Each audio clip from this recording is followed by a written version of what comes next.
It's a yes or no question. Are you going to be representing yourself without an attorney? I will retain all my rights as a person of the All right. United States. The court now calls the case of Kenneth Phelan, 26M23. Mr. Phelan, if you want to come forward. Mr. Phelan is here in person in the courtroom. Thank you for being here today. Mr. Shield is here in person on behalf of the prosecution. I'll find good cause, or I don't need to find good cause. Mr. Phelan, did you understand the rights that you have that I explained earlier? I'm here under a threatened arrest from the state of Colorado, and I retain all of my rights. Okay, so I'm assuming since you're retaining your rights that you understand what your rights are, correct? All right. In your case, you're charged with a petty offense of third degree petty offense. A petty offense of third degree trespass. If you were to plead guilty or be found guilty of this offense, you could be ordered to serve up to 10 days in jail and pay a fine of up to $300. Do you understand the charge that you are accused of? No. What about that charge do you not understand? To the U.S. Constitution, I'm allowed to go into, well, I have a right to petition the government, and so I don't understand how this charge is lawful. Okay, well, you're accused of this. Nobody's finding you guilty. If you believe that you have a legal defense, you can say that you're not guilty and request a trial and require that the prosecution prove the charge beyond a reasonable doubt before you could be convicted or found guilty. But right now, I'm just telling you what you're accused of. Do you understand what you're accused of? Not guilty. Okay. That's not, you're moving steps ahead before my question is, do you understand what you're accused of? No. What about the accusation do you not understand? I understand that you think you're not guilty, but in order to think you're not guilty, you have to understand the accusation. By saying that you're not guilty, that implies that you understand what you're accused of, because you couldn't say that you're not guilty if you didn't understand it. So do you understand what you're accused of? I am in standing of being that this charge is frivolous and malicious. Okay, so you can plead not guilty and seek to require that the district attorney prove the charge beyond a reasonable doubt and that the charge isn't frivolous or malicious, which isn't a defense, by the way. I am going to interpret your response as you understand what you're accused of, because you're telling me that you're not guilty of it and that the charge is frivolous and malicious. You couldn't say that the charge was that you think it's frivolous or malicious if you didn't understand what it was. So I'm interpreting your response to mean that you understand what you're accused of. The next step in this process is I have to issue a thing called a mandatory protection order. So at this time, I'm ordering that you may not harass, molest, intimidate, retaliate against, or tamper with any of the people who are witnesses or victims of the act that you are alleged to have committed. Okay? And I still have the right to face my accuser, is that correct? You do. You're not allowed to harass, molest, intimidate, retaliate against, or tamper with them, though. So in the state, so the U.S. Constitution says that the state is not allowed to charge a citizen without the jurisdiction of the Supreme Court. And this, and I do not, understand that this is the state of Colorado charging a person of the United States, and so the and so the jurisdiction is led to the Supreme Court So I do not. You're know not that- making I sense. don't think The that court there's any has witnesses. jurisdiction. I don't believe there's any witnesses, or can we? You might think that there's no witnesses, and there might be no witnesses, but if there are, you can't harass, molest, intimidate, or retaliate against them. And Okay. can we set a date for discovery or? So if you need information about how to get the discovery in the case, you would need to contact the office of the district attorney. I don't have any discovery in the case. I have no police reports. I don't get any of that. If you want any of that information, you have to get it from the district attorney's office. I believe that they have a form that you have to fill out that tells them where you want them to send that information, and then they'll send it to you. Okay? So right now, you can't harass, molest, intimidate, retaliate against, or tamper with any witness or victim of the acts that you're alleged to have committed. This is a condition of your bond, and if you were to be suspected of violating this order, you could face additional criminal charges. So in a moment, my clerk's going to have a copy of that protection order. She's going to ask you to sign it and acknowledge that we're giving you a copy of it. And you can take a copy of it with you. If you have questions about what that order says, you will have a copy and you can read it as many times as you want to, or go over it with the help of an attorney, okay? So in a moment, my clerk will give you that. In this case, you have the right to have the help of an attorney. Are you planning on hiring an attorney or applying at the public defender to see if you qualify for a free attorney? I am I'm appearing as a special appearance today, and You're not appearing as a special appearance. You're appearing as Kenneth Phelan here and standing in front of me in the courtroom. A special appearance is when you're an attorney. Kenneth Phelan. Mr. Phelan, if you want me to find that you're not Mr. Phelan, then I'll issue a warrant for your arrest for failing to appear. Do you want me to do that? Well, that's what happened last time, but I don't. Last time you didn't appear in court, so I issued a warrant for your arrest. So if you want me to make a finding that you're not stating that you're Kenneth Phelan, then I'll find that you failed to appear and I'll issue another warrant for failing to appear. So No, I'm going to, don't do that, please. okay. So you have the right to have an attorney.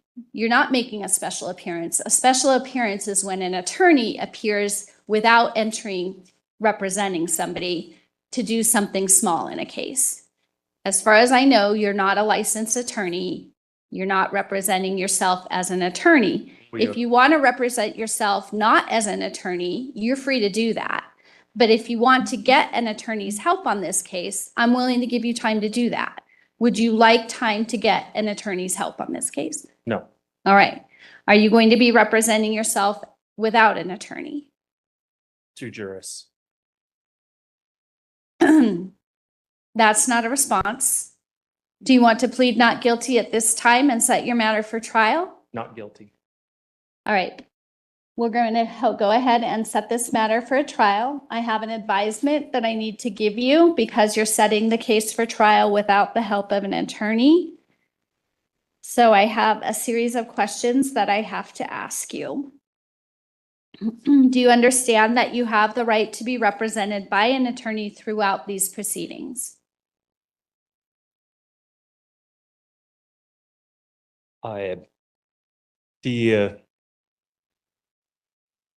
So it's this. I mean, I'm being present in court. It's the state has like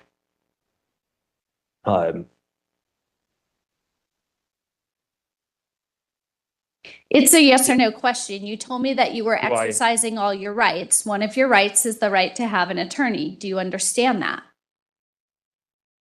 Yes or no? No. What don't you understand about your right to have an attorney?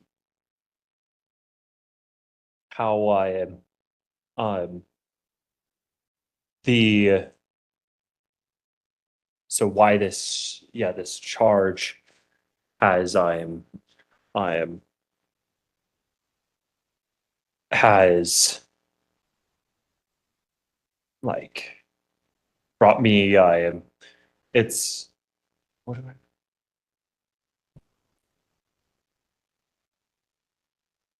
So, an attorney, has to be, so if I want an attorney, then I am, there's, I am somebody else in the case that, like, it would be, I just don't understand it, I guess. All right, Mr. Phelan, are you under the influence of any controlled substances today? Nope. It appears to me that you are having difficulty formulating thoughts or expressing yourself in complete sentences.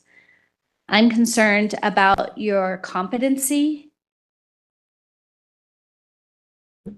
So at this time, I am going to raise competency for Mr. Phelan. When a court raises competency because they are concerned that you are not competent in this case, that means that I believe that you're suffering from some sort of impairment of thought that allows you to understand these proceedings and participate in the proceedings. So the state of Colorado has to have an evaluation done of you by a doctor who is trained in impairments of the mental condition. And then that doctor conducts an evaluation and writes a report and tells the court what their medical opinion is of whether or not you are competent to proceed. So I'm going to issue an order that I do not consent. it's not something that you consent to. When I think that somebody's not competent, So you give I a am- doctor a voice, not a person. when I think that somebody is not competent, I am legally required to order a competency evaluation or make a finding that they're not competent and order that they participate in proceedings related to restoration to competency. It's not something I have a choice over. It's something that I'm legally required to do. You have And based on your the damages that you have caused me. inability to formulate complete sentences or express, This court has caused extreme damage for the past 2 years. I'm here under threat and duress. So that's all I have to say. all right, so I am raising competency with regard to Mr. Phelan. My clerk of court is going to prepare an order to the Office of Behavioral Health directing that they appoint a medical doctor to conduct a competency evaluation. I'm also going to appoint a Bridges Court liaison. Right now, I don't know who the Bridges Court liaison is going to be because our normal Bridges Court liaison is on an undetermined duration of leave. And we have other Bridges Court liaisons from other parts of the state covering for her. But I need to provide the Bridges Court liaison with your contact information so they can get in touch with you. They will be coordinating with you when the evaluation will be completed, as well as any other services that you might want to have them help you with. On your bond paperwork, you listed a phone number of 541-848 7484. Is that your current phone number? Don't, I don't use a phone number anymore. All right, we need to have a way for these people to get in touch with you. Do you have an email address? They can meet me in person. Well, they need They better to not have come a on way my to, private property. they need to have a way to get in touch with you so they can make an appointment with you to meet you in person. Well, I'm gonna stay out on my private property and they ain't gonna reach me. What's your private property address? Oh. It's private. All right, Mr. Phelan, it looks like the summons lists an address on State Highway 131. I'm going to have you return to court. I move. Okay, I'm going to have you return to court on Friday morning, and I'm going to have the Bridges Court liaison here so that the Bridges Court liaison can speak to you directly about making an appointment with you.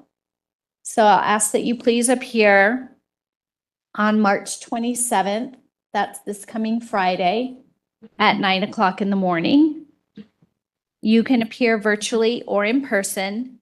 I'll have the Bridges Court liaison here, and the Bridges Court liaison will talk to you directly about setting up a time to get in touch with you and meet with you, and setting up the evaluation. Okay. The 29th. March 27th, that's this coming Friday Okay. at 9 o'clock in the morning. I'll ask that my clerk of court please indicate on the Bridges order the next day and time of the court hearing, and that Mr. Phelan will be available at that hearing for the Bridges Court liaison to get his contact information. All right, Mr. Phelan, you are free now to leave the courtroom, and I'll see you next either virtually or in person on March 27th at 9 o'clock in the morning. Thank you.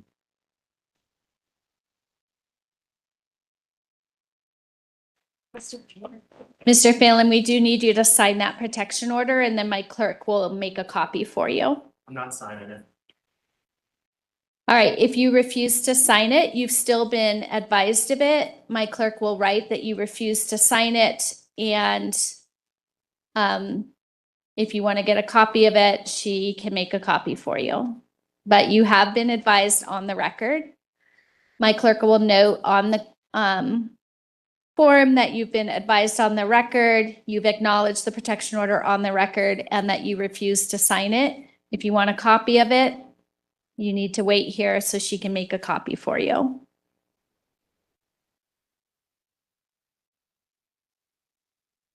For the record, Mr. Phelan has exited the courtroom. He has refused to sign the mandatory protection order, but he was advised of the protection order